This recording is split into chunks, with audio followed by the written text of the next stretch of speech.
Quelques heures après la séance de travail avec son homologue congolais, le ministre des Affaires étrangères de la République populaire de Chine a été reçu au Palais du Peuple par le chef de l'État, Denis Sassou Nguesso.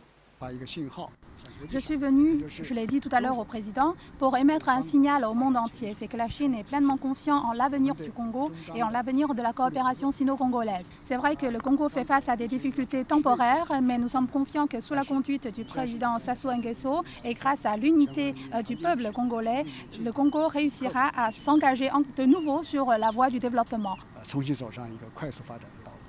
Wang Yi est ainsi venu à Brazzaville consolider une fois de plus les relations bilatérales vieilles d'une cinquantaine d'années qui existent entre la Chine et le Congo.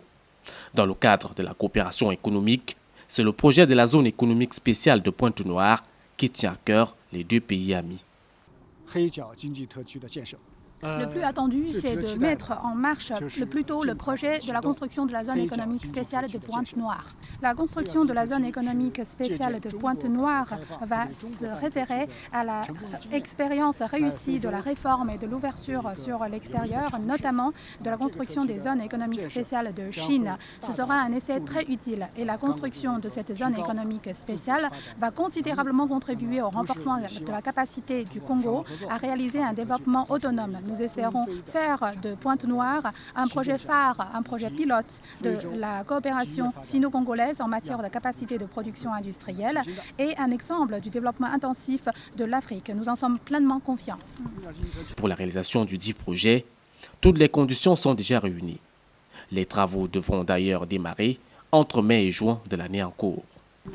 Nous avons déjà un cadre pour la construction de la zone économique spéciale de Pointe-Noire, à savoir le soutien du gouvernement, la garantie de la loi.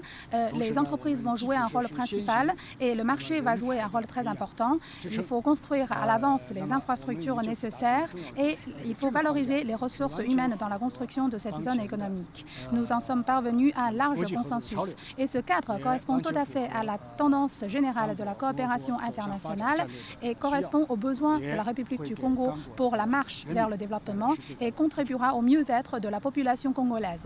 À ce jour, la Chine est le premier partenaire commercial du Congo et entend bien accompagner le pays à son émergence d'ici à 2025.